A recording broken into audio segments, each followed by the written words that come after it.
وَلِيَعْلَمَ اللَّهُ مَن يَنصُرُهُ، اور تاکہ اللہ یہ دیکھے. یعلم کا ترجمہ ہمیشہ ہم کرتے ہیں دیکھے، جان لے نہیں، اس لیے کہ اللہ تعالیٰ کا علم قدیم ہے، اللہ کو معلوم ہے کون کتنے پانی میں ہے، لیکن اللہ دکھا دینا چاہتا ہے لوگوں کو، ظاہر کر دینا چاہتا ہے تاکہ اللہ دیکھ لے، اللہ دکھا دے، ظاہر کر دے. مَن يَنصُرُهُ وَرُسُلَهُ بِالْغَیْبِ، کون ہے وہ جو غیب کے باوجود اس کی یعنی اللہ کی اور اس کے رسولوں کی مدد کرتا ہے. دین اللہ کا ہے، پولیٹیکل سوشل اکنامک سسٹم اس کا، حاکمیت اللہ کے لیے ہے. 2 مرتبہ پہلے حصے میں آیت ہم پڑھ چکے ہیں، لَهُ مُلْكُ السَّمَاوَاتِ وَالْأَرْضِ. ہم یہ بھی پڑھ چکے العزیز الحکیم، دی گائیڈنس جس میں کہ ہدایت خداوندی مکمل ہوتی ہے، اپنے اتمام کو پہنچ چکی ہے، درجہ تکمیل کو پہنچ چکی ہے. اور حضور کا معجزہ بھی یہی ہے. حضور کا معجزہ ید بیضا نہیں ہے، حضور کا معجزہ عصا کی شکل میں نہیں ہے، حضور کا معجزہ کسی اونٹنی کی برآمد ہو جانے کی صورت میں نہیں ہے. حضور کا معجزہ قرآن. یاسین والقرآن الحکیم انک لمن المرسلین، قرآن کی قسم ہے، قرآن گواہ ہے اس پر کہ آپ اللہ کا. قاف والقرآن المجید، یہ قرآن مجید کی قسم ہے، قرآن گواہ ہے آپ کی رسالت. صاد والقرآن ذی الذکر، یہ قرآن ہے جو ذکر والا ہے، نصیحت والا ہے، یہی آپ کی رسالت ہے. اس پر تو انشاءاللہ تفصیلی گفتگو اب دورہ ترجمہ قرآن سے قبل جو میں تمہیدی تقریر کر رہا ہوں اگلے جمعے کی شام کو، وہ اس کے تعارف کے قرآن میں چیزیں آئیں گی انشاءاللہ تفصیل کے ساتھ. لیکن یہ جان لیجیے کہ معجزہ جمع کتاب مل کر الخدا ہے، اور وہ جو میزان شریعت چلی آ رہی تھی وہ اپنی تکمیل کو پہنچ گئی ہے، دین حق.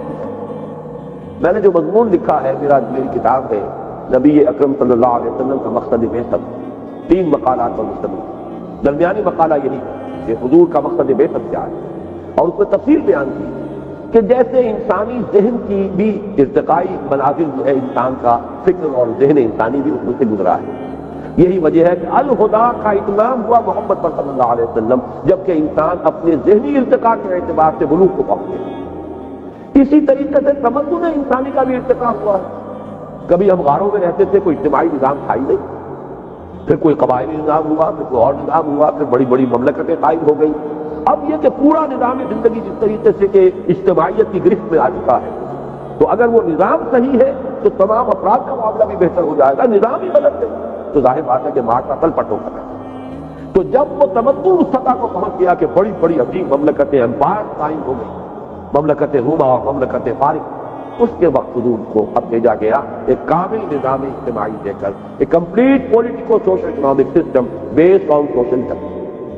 اور ظاہر بات ہے جب تک اسے قائم کر کے نہ دکھائے وہ حجت نہیں بنتی.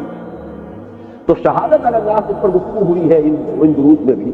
شہادت زبان سے بھی دی جاتی ہے، وہی ذات واحد شہادت، عبادت کے لائق زبان اور دل کی شہادت کے لائق. ہم گواہی دیتے ہیں اشہد ان لا الہ الا اللہ و اشہد ان محمد رسول اللہ.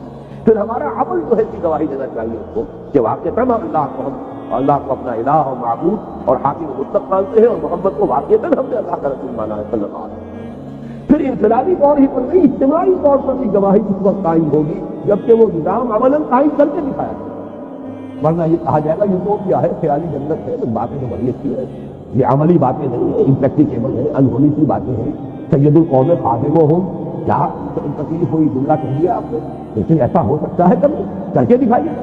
تو کر کے دکھایا ہے ابو بکر اور عمر رضی اللہ تعالی عنہما، سید القوم خادمہم. اگر دیکھنا ہو عمل کے اندر تو دیکھو ابو بکر اور عمر رضی اللہ تعالی عنہ. نظام قائم ہے کہ ایسا نہیں ہے کہ بس کوئی شاعری کی گئی ہے معاذ اللہ، بلکہ وہ نظام قائم کر کے دکھایا جس میں ہر اعتبار سے توازن. عورتوں کو حقوق دیے، لیکن وہ حقوق اس طرح کے نہیں ہیں کہ خاندانی نظام درم برم ہو جائے.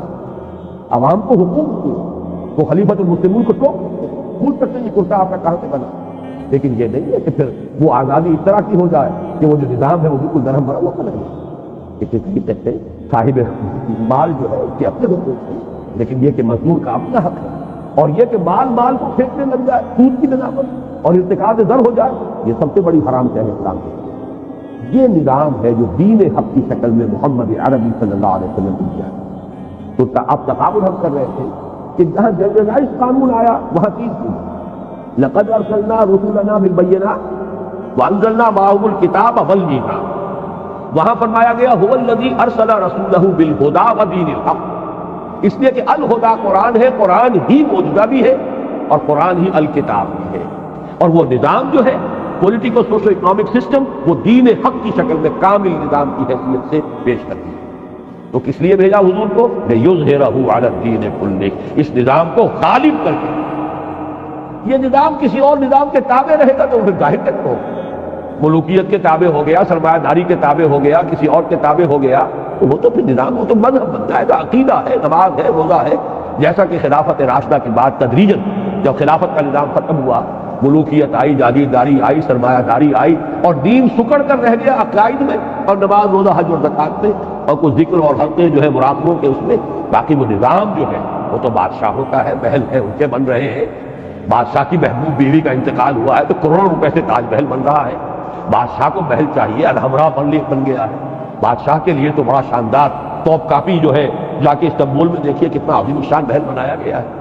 کہاں عمر فاروق تھے جو حجرے میں رہتے تھے، لیکن کسریٰ اور قیصر کے ایوانوں کے اندر لرزہ طاری ہوتا تھا ان کے نام سے۔ کہاں یہ تھے کہ عیاشیاں ہیں، اپنے عیش کے جو ہے ایوان سجا رکھے ہیں، لیکن دنیا کے اندر ان کی کوئی حیثیت نہیں ہے۔ تو بہرحال اس چیز کو سمجھیے لِیُظْهِرَهُ عَلَى الدِّینِ كُلِّهِ، تاکہ وہ غالب کرے، قائم کرے اسلام، پورے نظام زندگی پر اسلام چھا جائے، اسلام غالب آ جائے، اسلام قائم ہو جائے، زندگی کا کوئی جز، کوئی پہلو، کوئی ایسپیکٹ اس سے خارج اور فارغ نہ رہے، آزاد نہ رہے۔ وہی بات یہاں کہی گئی، لَقَدْ أَرْسَلْنَا رُسُلَنَا بِالْبَيِّنَاتِ وَأَنزَلْنَا مَعَهُمُ الْكِتَابَ وَالْمِيزَانَ لِيَقُومَ النَّاسُ بِالْقِسْطِ۔ اب یہ مقصد پورا کیسے ہو؟ پہلے آیت کا ترجمہ کر لیجئے، وَأَنزَلْنَا الْحَدِيدَ، ہم نے لوہا بھی اتارا، فیہ بأس شدید، باس کا ترجمہ بعض لوگ ذرا اوائڈ کرتے ہوئے قوت، اس میں بڑی طاقت ہے، لیکن حقیقی ترجمہ اس کا یہ کہ اسلحہ کی قوت، اسی سے تلوار، اسی سے نیزہ، اسی سے ڈھال، اصل میں لوہا اس لیے اسلحہ۔ فیہ باس شدید، اسی لیے یہ جب بھی لفظ آتا ہے باسا، جب جمع کی شکل میں آتا ہے اس سے مراد ہوتا ہے فقر، فاقہ، بھوک، لیکن جب الباس آتا ہے تو جنگ، چنانچہ ہمارا جو دوسرا درس ہے لیس البر ان تولوا وجوہکم قبل المشرق والمغرب، آخری میں جب آتے ہیں الفاظ والصابرین فی البأساء والضراء وحین البأس، صبر کرنے والے بأساء میں یعنی تنگی ہے، فاقہ ہے، بھوک ہے اور تکلیف ہے، کوئی مصیبت ہے، کوئی زخم لگ گیا ہے اس کی تکلیف ہے، اور حین البأس جنگ کے وقت اصل کے امتحان یہ جہاں جان کے لالے پڑ جائے، جہاں جان کی بازی کھیلنی پڑے، جو صبر کا وہاں مظاہرہ کر سکے وہ ہے کہ جو کوالیفائی کر گئے، اولئک الذین صدقوا واولئک هم المتقون، یہ ہے وہ لوگ کہ جو واقعتاً سچے ہیں اپنے دعوی ایمان میں، اور یہ ہے وہ لوگ جو واقعتاً متقی ہیں۔ تو ذہن میں رکھیے یہاں پر فیہ باس شدید، اس میں شدید جنگ کی صلاحیت، ومنافع للناس، لوگوں کے لیے دوسرے منفعتیں بھی ہیں، فائدے ہیں۔ آج کل تو اس کی ہمارے ہاں نزدیک کوئی اہمیت کم ہو گئی ہے، ورنہ توا پر آج چمٹا پھکنی سب لوہے سے بنتی تھی۔ اب تو یہ ہے کہ بہرحال اس طرح کا معاملہ نہیں رہا، اوونز ہے اس میں شاید وہ لوہا اس طرح سے نمایاں ہو کے نظر نہیں آتا ہے، لیکن یہ کہ لوگوں کے لیے اور بھی فائدہ۔ وَلِيَعْلَمَ اللَّهُ مَن يَنصُرُهُ، اور تاکہ اللہ یہ دیکھے، یعلم کا ترجمہ ہمیشہ ہم کرتے ہیں دیکھے، جان لے نہیں، اس لیے کہ اللہ تعالیٰ کا علم قدیم ہے، اللہ کو معلوم ہے کون کتنے پانی میں ہے، لیکن اللہ دکھا دینا چاہتا ہے لوگوں کو، ظاہر کر دینا چاہتا ہے، تاکہ اللہ دیکھ لے یا اللہ دکھا دے، ظاہر کر دے۔ من ينصرہ ورسلہ بالغیب، کون ہے وہ جو غیب کے باوجود اس کی یعنی اللہ کی اور اس کے رسولوں کی مدد کرتا ہے۔ دین اللہ کا ہے، پولیٹیکل سوشل اکنامک سسٹم اس کا، حاکمیت اللہ کے لیے ہے۔ 2 مرتبہ پہلے حصے میں آیت ہم پڑھ چکے، لہو ملک السماوات والارض، ہم یہ بھی پڑھ چکے العزیز الحکیم، وہی بادشاہ حقیقی، وہ حکم اس کا چلنا چاہیے۔ لہذا جو لوگ اس لوہے کی طاقت کو ہاتھ میں لے کر اللہ کے حکم کو نافذ کرتے ہیں وہ اللہ کے مددگار ہوئے، اور اللہ کے اس دین کو عملاً قائم کرنا فرض منصبی ہے محمد رسول اللہ کا اور رسولوں کا، تمام رسولوں کا، تاکہ عدل قائم کرے۔ اور حضور کے لیے واحد کے سیزن میں بھی آ گیا، امرت لأعدل بینکم، اور یہاں 3 مرتبہ آ گیا لیظہرہ علی الدین کلہ، تو گویا کہ جو بھی لوہے کی طاقت لے کر محمد کی نصرت کے لیے میدان میں آ گئے صلی اللہ علیہ وسلم، وہ اللہ کے بھی مددگار، رسول جس کو میں کہہ رہا ہوں کہ یہ ہے در حقیقت، جس کو عریاں کا لفظ میں نے استعمال کیا ہے بارہا، اتنے واضح الفاظ میں دیکھیے آدمی جھجکتا ہے، کہنا نہیں چاہتا، لیکن اللہ تعالیٰ کو اللہ لا یستحیی من الحق، اللہ کو حق بات کے کہنے میں کوئی رکاوٹ نہیں، کوئی جھجک نہیں۔ عام آدمی سمجھے گا یہ بات کہنے کی نہیں ہے، اگر ہے بھی دل میں تو رکھو، اسے زبان پر نہ لاؤ، لیکن یہاں سے اچھی طرح جو بات سمجھا دی گئی ہے وہ کیا ہے کہ ریولوشن یا کسی نظام عدل اجتماعی کو قائم کرنے کا پروسیس کیا ہے۔ پہلا مرحلہ اس میں یہی ہے کہ جو الہدیٰ دی گئی ہے، آپ کو ہدایت کی کتاب دی گئی ہے، جس میں کہ معجزہ بھی ہے، اس کے ذریعے سے لوگوں کو دعوت دیجیے ہدایت کی طرف، دعوت، تبلیغ، اس پیغام کو عام کرنا، لوگوں کو اس پر مطمئن کرنا، ذہناً مطمئن کرنا، قلباً مطمئن کرنا، اس کے مضمرات کو کھول کر بیان کرنا۔ وَنَزَّلْنَا إِلَيْكَ الذِّكْرَ لِتُبَيِّنَ لِلنَّاسِ مَا نُزِّلَ إِلَيْهِمْ، اے محمد صلی اللہ علیہ وسلم، ہم نے آپ پر یہ ذکر نازل فرمایا تاکہ آپ لوگوں کے لیے واضح کریں، بیان کریں، کھولیں، اس کی شرح کریں، اس کی وضاحت کریں جو ان کے لیے نازل کیا گیا۔ یہ سارے کام کیجئے جیسا کہ سورہ جمعہ میں ہم پڑھ چکے، یتلو علیہم آیاتہ ویزکیہم ویعلمہم الکتاب والحکمہ، یہ الہدا کا فنکشن ہے۔ الہدا کے ذریعے سے، جس کی میں نے مثال پچھلی نشست میں دی تھی کہ جیسے پہلا ایکسپیریمنٹ غالباً کرایا جاتا تھا 5ویں جماعت میں، سائنس کا پہلا سبق ہوتا ہے، لوہ چور ہے، برادہ ہے، اس کا مکسچر ہے، اسے کیسے علیحدہ کریں۔ میگنیٹ ہاتھ میں لیجیے، اس میں پھرائیے، لوہ چون جو ہے وہ اس کے ساتھ چمٹتا چلا جائے گا، برادہ ہے۔ بالکل یہی معاملہ ہے، یہ الہدا، یہ میگنیٹ ہے ہدایت کی طرف کھینچنے والا۔ کھینچے گا کس کو؟ جس کی اپنی فطرت کے اندر وہ ہدایت کسی نہ کسی درجے میں موجود ہے۔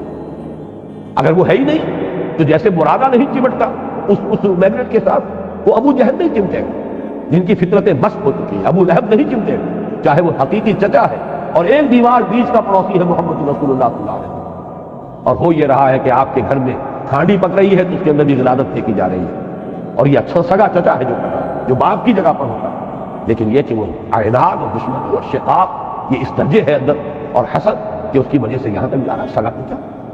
اس حوالے سے جان لیجئے کہ جس کے اندر صلاحیت ہے وہی کھینچے گا، جو گڈ کنڈکٹر آف ہیٹ ہے اسی میں حرارت جو ہے وہ خراج کرے گا، جو گڈ کنڈکٹر آف الیکٹریسٹی ہے اسی میں کرنٹ پاس کرے گا۔ لیکن بہرحال آپ اس میگنیٹ کو پھیلائیں، جتنا بڑا معاشرہ ہے اتنا ہی پھیلائیں گے، تبھی اس میں جو بھی سلیم الفطرت لوگ ہیں وہ چمٹ کر آئیں گے۔ آپ صرف ایک کلیا میں گڑ پھوڑتے رہیں گے تو اور آس پاس کے لوگوں کو کیا پتہ چلے؟ لہذا جو بھی آپ کا پہلا فیلڈ ہے، میدان کار جو ہے، اس کی وسعت کے مطابق اس قرآن کی دعوت کو پھیلائیے، عام کیجیے۔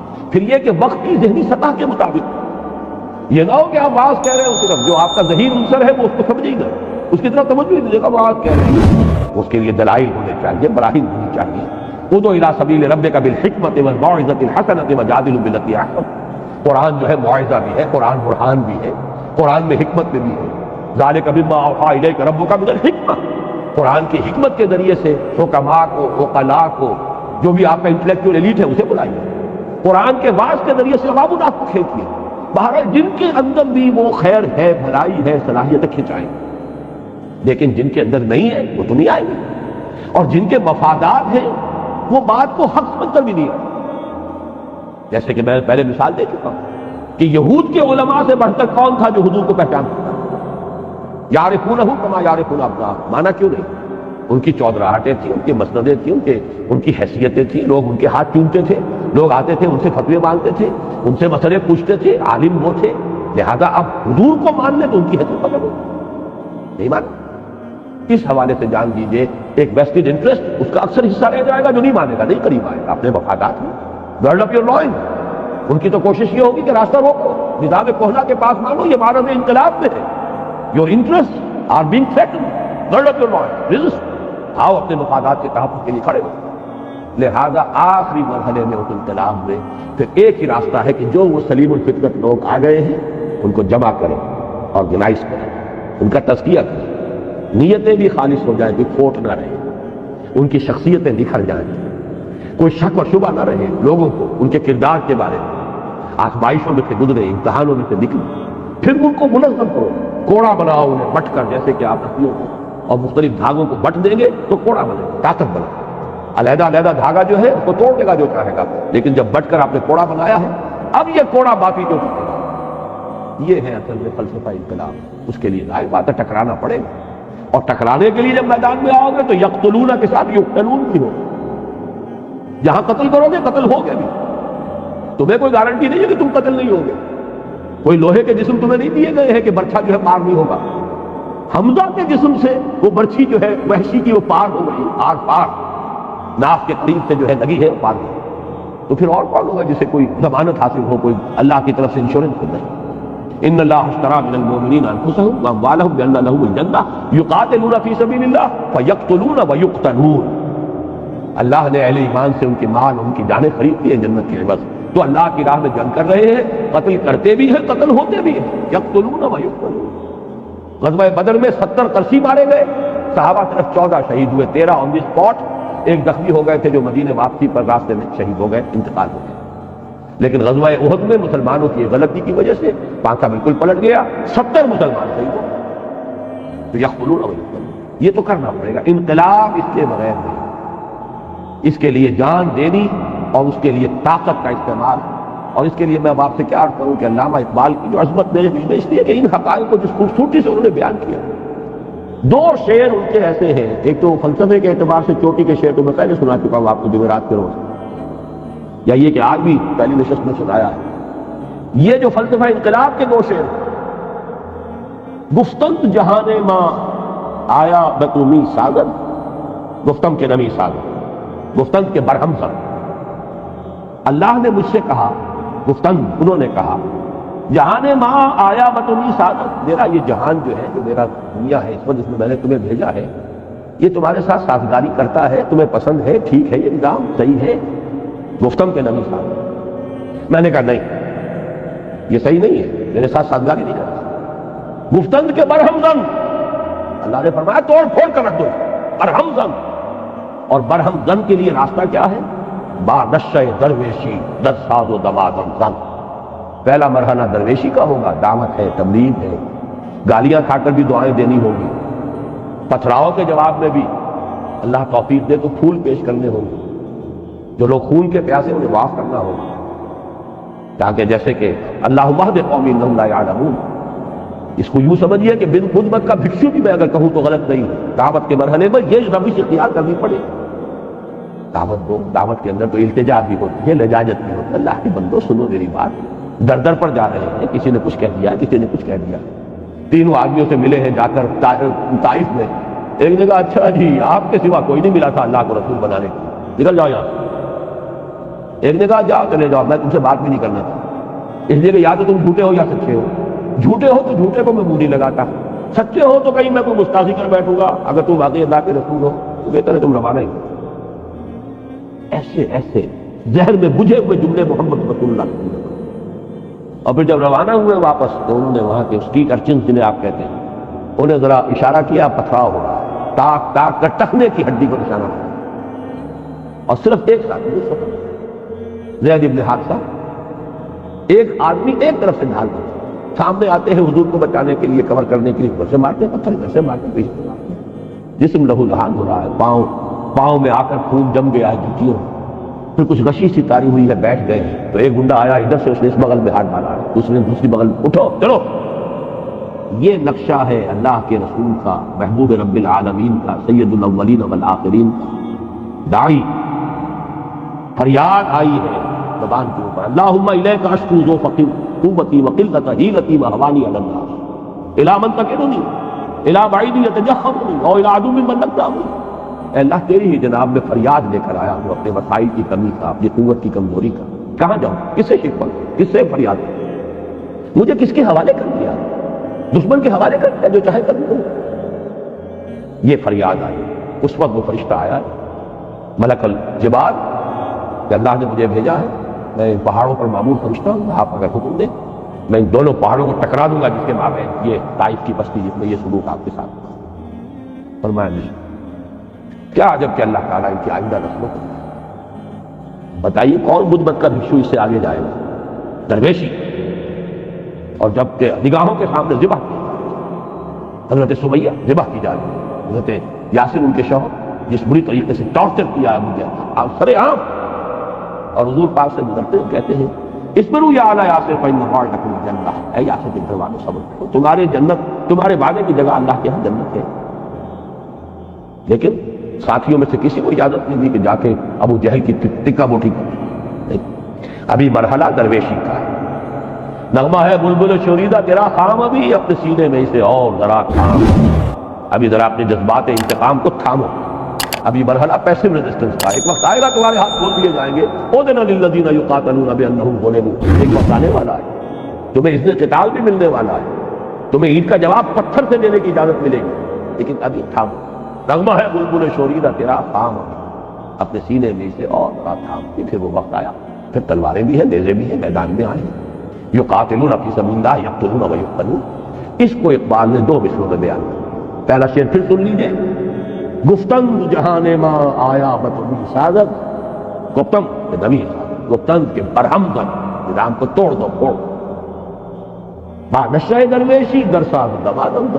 پہلا مرحلہ یہ ہوگا، درویشی کی روش اختیار کرو، درویشی کی خوب پختہ کرو اور کرتے رہو دینا، دعوت ہے، تربیت ہے، تنظیم ہے، صبر ہے، پوری طریقے سے جھیلو تکلیفیں، مصیبتیں، درویشی کیوں پختہ شوی، جب تیار ہو جاؤ، پختہ ہو جاؤ، تعداد کے اعتبار سے، کیفیت اور کمیت دونوں اعتبارات سے، سیرت بھی پختہ ہو چکی ہو، تربیت ہو چکی ہو، تزکیہ ہو چکا ہو، قول و فعل کا تضاد نہ رہا ہو، انسان کا ظاہر باطن ایک ہو چکا ہو، منظم ہو، ایک امیر کی دعوت کے اوپر کھڑے ہو، لبیک کہیں اور اپنی جانوں کی قربانی دینے کو تیار ہو جائیں، اور اگر روکنے کو حکم کیا جائے تو رک جائے۔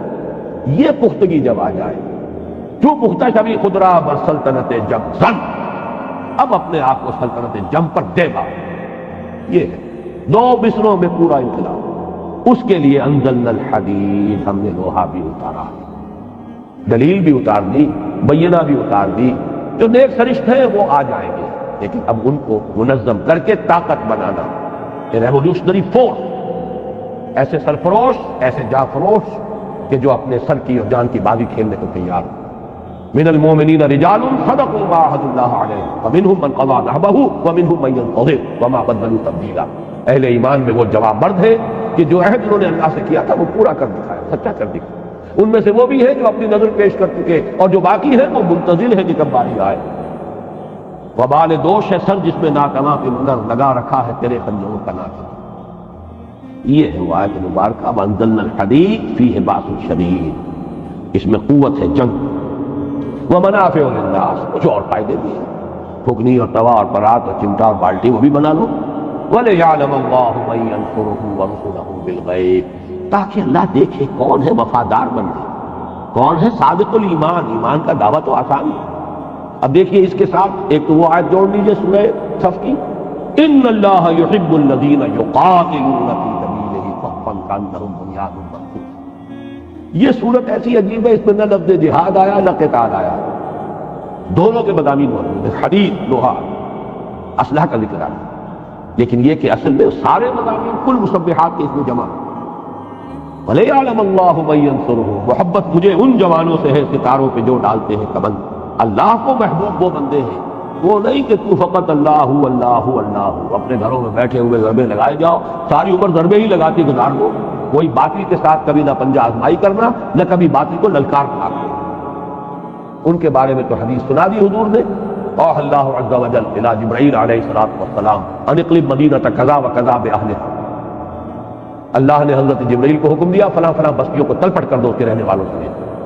قال فقال ان فیھا عبدک فلانا لم یعصک طرفۃ عین، حضور فرماتے کہ حضرت جبرائیل نے عرض کیا پروردگار اس بستی میں تو فلاں بندہ بھی ہے جس نے آج تک کبھی پلک جھپکنے جتنی دیر بھی معصیت میں بس نہیں کی۔ قال فقال اقلبها علیہ وعلیہم، حضور فرماتے پر اللہ نے فرمایا الٹو اس بستی کو پہلے اس پر پھر دوسرے، فإن وجهه لم يتبعث فيها قط، اس لیے کہ اس کے چہرے کا رنگ میری غیرت کی وجہ سے کبھی متغیر نہیں۔ بیٹھا رہا اپنی ذاتی نیکی اور ذاتی تقویٰ اور ذاتی عبادت گزاری اور ذاتی جو ہے تہجد گزاری اور مراقبے، یہ باطل جو ہے فلرش کرتا رہا، پھیلتا رہا، اس کا بول بالا ہوتا رہا، شریعت کی دھجیاں بکھرتی رہی، یہ لگا رہا آپ نے اسی کام میں، تو یہ زیادہ بڑا مجرم ہے دوسروں۔ اقلبها علیہ وعلیہم، الٹو اس بستی کو پہلے اس پر پھر، یہ نہیں ہے راستہ۔ ہاں اپنی تربیت، اپنا تزکیہ یہ کیے بغیر میدان میں آ جاؤ گے تب وہی کچھ ہوگا جو آج جہاد کے نام سے ہو رہا، وہ جہاد بھی بدنام ہوگا اور جہاد فساد کی شکل اختیار کرے گا۔ نہ دعوت کا مرحلہ آیا، نہ تربیت کا مرحلہ آیا، نہ تزکیے کا مرحلہ آیا، نہ اپنے قول و فعل کے اندر درستی کی گئی، یہ سب کچھ نہیں ہے، اور نکل کھڑے ہوئے تلواریں لے کر اور کلاشنکوف لے کر، اور وہ جہاد ہو رہا ہے۔ اس جہاد کا جو بھی دنیا میں مذاق ہو رہا ہے، بدنام ہو رہا ہے وہ جہاد، بدنام کنندگان نکو نامے چند دین کی بنیادی اصطلاحات کو جس طریقے سے اس وقت رسوا کر رہے ہیں، اس کا نتیجہ فساد ہو رہا ہے، کچھ ہاتھ میں چھاپ نہیں۔ تو یہ ہے اصل میں پورا پروسیس جس پر کہ وہ منہج انقلاب نبوی میری کتاب ہے، انگریزی میں اس پر اب پورے کیسٹ انگریزی میں موجود ہے، اردو میں موجود ہے، 5 میں نے لیکچر جو ہے پچھلے سال محاضرات قرآنی میں غالباً 2 گھنٹے کے وہ لیکچرز ہیں، 3 ہمارے کیسٹ جو ہے اس کے ویڈیو کیسٹ کے اندر وہ پورا میرا منہج انقلاب نبوی کیا ہے، اس کے مختلف مراحل کیا ہیں، اور یہ کہ قتال کی آج کے زمانے میں کیا صورت ہوگی، ایک ون وے قتال بھی ہے، یک طرفہ جنگ. اور یک طرفہ جنگ یہ ہے کہ آپ مظاہرے کے لیے، پکٹنگ کے لیے آ جائیے، نہیں دیں گے اب ہم یہاں پہ ٹیکس نہیں دیں گے، لگان نہیں دیں گے، یہ حرام کا کام ہو رہا ہے، یہ سودی نظام ہے جو چل رہا ہے، ہم نہیں دینے کو تیار ٹیکس. آپ پر گولیاں برسیں گی، گولیاں کھائیے. لیکن یہ کہ جس طریقے سے ایرانیوں نے 30-40 ہزار جانیں دے دی، لیکن پھر انقلاب آ گیا. کشمیر میں بھی 40,000 جانیں دی جا چکی ہیں. کہاں ایران جتنا بڑا ملک، کہاں وہ کشمیر. اگرچہ اسے ایران صغیر کہتے ہیں، کل جسے اہل نظر کہتے تھے ایران صغیر، لیکن اگر یہ اعداد و شمار صحیح ہے، اور اس کا میں سمجھتا ہوں کہ بالکل غلطی کا کوئی امکان ہی نہیں جس طریقے کا وہاں قتل عام ہو رہا ہے. لیکن یہ کہ 40,000 جانے جانے کے باوجود جو ہے نتیجہ کیا ہے، وہاں پر بھی اگر وہ جانیں دی گئی، بادشاہ کو بھاگنا پڑا. اس لیے کہ وہ ون وے وار تھی، انہوں نے مارا کسی کو نہیں، خود مارا. نتیجہ یہ ہوا کہ الٹی فوج جو ہے، اندیشہ ہو گیا شاہ کو کہ یہ فوج الٹ پڑے گی میرے خلاف. آخر ان کے کتن کن ہیں، انہی کے لوگ ہیں، انہی کے بھائی بہن ہیں، انہی کے بھتیجے بھانجے سامنے موجود ہیں. تو ایک حد تک تو جیسے کہ یہاں پر بھٹو صاحب کو جواب دے دیا تھا فوج نے، صاحب جناب کب تک ہم لوگوں کو، اپنے قوم کے لوگوں کو، یہ بھی آکوپیشن آرمی تو نہیں ہے، نیشنل آرمی ہے، کتنوں کو مارے گی، کیوں مارے گی؟ آپ کوئی معاملہ کیجیے جا. کہا تھا انہوں نے، میں نے دیکھا تھا ان کا ٹیلی ویژن کا انٹرویو، میری کرسی بہت مضبوط ہے. لیکن آپ نے دیکھا کہ وہ کرسی تو بڑی کمزور ثابت تھی. کرسی تو مضبوط تھی فوج کے بل پر. جب فوج نے جواب دے دیا تو کرسی کا مضبوط رہی. وہ تو 2 ہاتھ 2 پاؤں اس کے تھے جیسے کسی بھی آدمی کے ہوتے. یہ ہے در حقیقت آج کے زمانے میں. اس پر تفصیل سے میں نے بحث کی کتاب میں، منہج انقلاب نبوی. پہلے آبجیکٹیولی سمجھیے حضور کی سیرت سے کہ اس کے کیا مراحل تھے، کیا ہوا، پہلے کیا ہوا، پھر کیا ہوا، پہلے یہ ہوا تو کیوں ہوا، بعد میں یہ ہوا تو کیوں ہوا. پہلے 13 برس تک یہ حکم ہے کہ چاہے تمہارے ٹکڑے اڑا دیے جائیں، تم ہاتھ نہیں اٹھاؤ. اب اس کے بعد یہ قاتلوا فی سبیل اللہ الذین یقاتلونکم وقاتلوہم حتی لا تکون فتنۃ ویکون الدین کلہ. زمین و آسمان کا فرق ہے کہ نہیں، لیکن حکمت ہے. ایک ہی پروسیس کے یہ 2 مختلف مراحل ہیں. اسی طرح ایک وقت میں دب کر صلح کر، جو صلح حدیبیہ ہوئی ہے یقیناً بڑی ان ایکول، وہ جو اس کی جو ٹرمز تھی یقیناً اس میں مسلمان، اسی وجہ سے تو میں نے آپ کو بتایا ایک آدمی نہیں اٹھا عمرہ جو ہے اپنے عمرے کا احرام کھولنے کے لیے، ایک آدمی نہیں اٹھا. اس درجے دل جو ہے زخمی تھے مسلمان کہ ہم کیوں دب کر صلح کریں. لیکن یہ کہ 1 سال کے بعد قریش کا سردار ابو سفیان چل کر آتا ہے مدینے، خود خوشامدید کر رہا ہے، سفارشیں کروا رہا ہے خدا کے لیے صلح دوبارہ کر لیجیے. حضور نہیں کر رہے. کیوں؟ اسی کو ٹائم بھی نے کہا، کیونکہ ان کی تو آنکھیں اندھی ہیں، انہوں نے تو ظاہر کو دیکھا ہے، انہیں کنٹراسٹ شو کیا ہے. محمد failed as a prophet but succeeded as a statesman.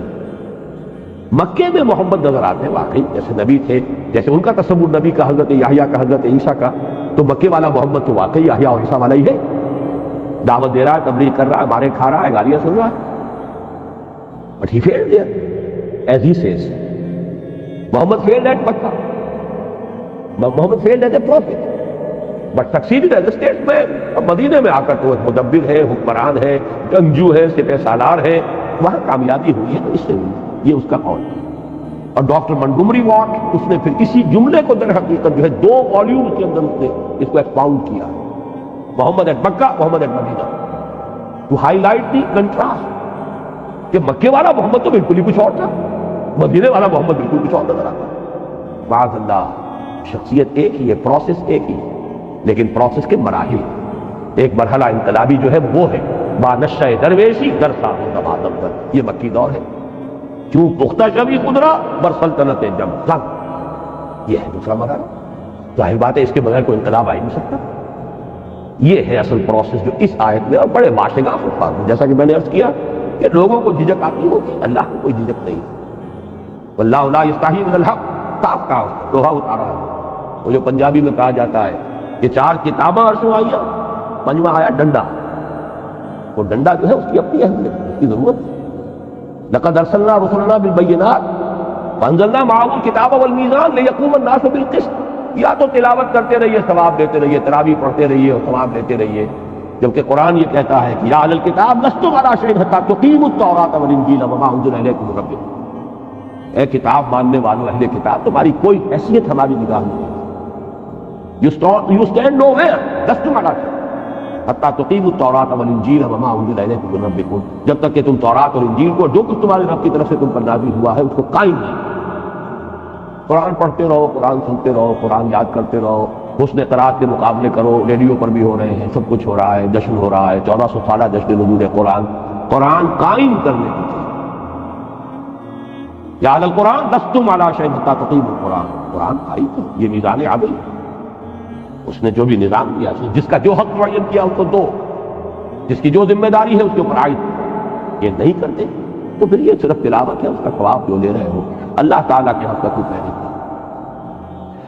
لقد ارسلنا رسلنا بالبينات وانزلنا معهم الكتاب والميزان ليقوم الناس بالقسط وانزلنا الحديد فيه بأس شديد ومنافع للناس وليعلم الله من ينصره ورسله بالغيب ان الله قوي عزيز۔ من ينصره ورسله بالغیب، بالغیب کے بارے میں جان لیجئے، مجھے مولانا اصلاحی صاحب کی بات پسند ہے کہ یہ بات جو ہے ظرفیہ ہے، اصل میں بڑی پیاری بات ہے، فلسفیانہ بھی ہے یہ بات کہ اللہ غیب میں نہیں ہے، غیب میں ہم۔ میری ایک تقریر ابھی شائع ہوئی ہے تازہ مساق میں، وہ حقیقت دعا اس میں دیکھ رہا تھا، اس میں بھی میں نے عربی کے اشعار دیے ہیں، اغیب وفی اللطائف لا یغیب وارجوہ رجاء لا یخیب، میں غائب ہو جاتا ہوں، وہ اللہ تو ذو اللطائف ہے، وہ کہاں غائب ہوتا ہے، وہ تو غائب نہیں ہے، وہ تو ہر آن ہر جگہ موجود ہے، یہ تو پردے ہماری آنکھوں پر پڑے ہوئے ہیں نا، تو ہم غیب میں ہیں، وہ غیب میں نہیں ہے۔